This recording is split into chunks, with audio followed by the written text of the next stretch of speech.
And joining us via Skype in Sao Paulo, Brazil, is our correspondent, Austin Okonakwan, to give us further details of what's happening in Brazil. Hello, Austin. Good evening, Olumide. Good evening, guys in Nigeria. What's the updates about Olumide, as I camp speak to you, the Super Eagles of camp Nigeria in Brazil are leaving their base in Campinas for Cuiabá. Remember, they'll be playing Bosnia.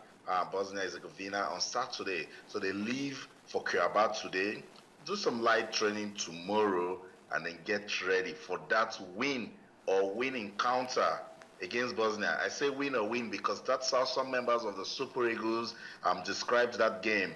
They say it's more like a lifesaver for them. Nigeria understand that should they fail to win that game, then it might just be the end of the road for them at the 2014 FIFA World Cup. Austin, I see you have your Super Eagles jersey on.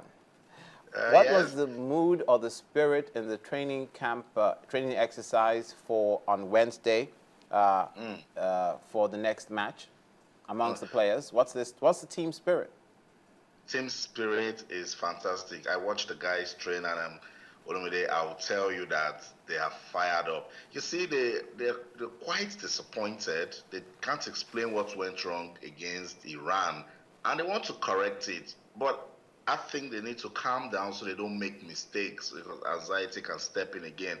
But with what I saw in training, the guys are coming together, and there's this bonding now. Everyone is saying to themselves, oh, we blew a chance. Can we stay together and get back, another opportunity when we play Bosnia? And I think that's a very good one for the team as they get ready to play Bosnia.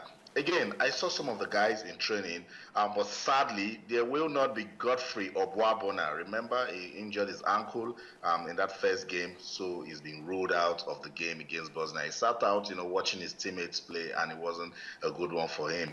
But one man is ready to impress. His name is Emmanuel Emenike. He's been practicing, he's shooting, and then all through the game, when he gets the ball, he's looking for a supporting striker, or he just wants to go for the goal. And I think that's the sort of attitude they need as they prepare to play Bosnia. Osazio Denwinge was also seen practicing his speed, doing the sprints and all of that. Captain Joseph Yubo was commanding, And then after watching these guys in training, I said to myself, they can beat Argentina. But then it's just training. Let's see. Fingers crossed. We are hopeful. The Super Eagles of Nigeria will impress and then fly over Bosnia. Well, Austin, we certainly hope they can reproduce what you just mentioned on match day. But let's talk about the Cameroonian exit from the World Cup. Very disappointing. What has been the reaction of Africans to the performance of the African teams at the World Cup? Again, the story is that of disappointment. I'm actually in the same hotel with the supporters from Côte d'Ivoire, and they say they're not really happy that it was just Côte d'Ivoire that could record a win in the first game. But for Cameroon, I think it's almost a shame with the sort of attitude they put up after that defeat to Croatia. You can see that there's no unity in that team, and it doesn't really speak well for Africa. And again, let me just come back to the Super Eagles.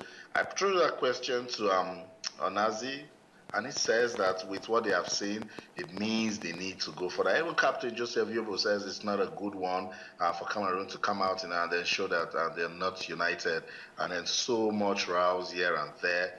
Not a good one for Africa. I think now as they're going into their second game, learning from Cameroon, the likes of Algeria, Nigeria, and of course Côte d'Ivoire, they need to sit up, Ghana also, and then win at least one game. And if you can draw the last one, get to the next round, I think there's so much to learn from Cameroon exit, and it's not a good one. It calls for African teams to be united, to play football with the mind of winning and creating bonding. Austin, what's the update on the Godfrey Obagbuna injury concern? I think you mentioned it or something like that, but I didn't catch it. Okay, from there we'll just move on because I think you covered that. Stephen Keshi, the big boss, has been criticized on the performance of the Super Eagles, but now in this case, concerning Osaze Oderwingwe, he says he didn't play according to script, according to Keshi. What are people saying about this?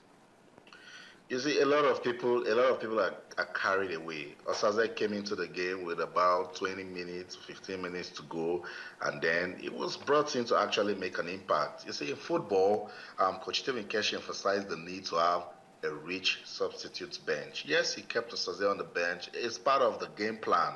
You know, Osaze would have played that game and probably, be stretched off the field like Godfrey Obwabona, but this is Coach Stephen Keshi, guys. I'm wondering when people start complaining. He hasn't failed yet. Let's give him a chance to see what's going to produce against Bosnia and then Argentina. He played a draw against Iran. The Iranians came with a game plan, and that's to sit back, try to catch Nigeria on the counter. A draw was all they needed, and then sadly the Super Eagles allowed it to come. That's not the fault of the coach. What the coach is trying to say is, we had a game plan to win the game. It's our first game, and on paper, Nigeria was favorite, to win that game. But then the players just couldn't get the tactics right. You could see that in that game there was no coordination. Some of them, the stage was even too big for them, and then there was no blending.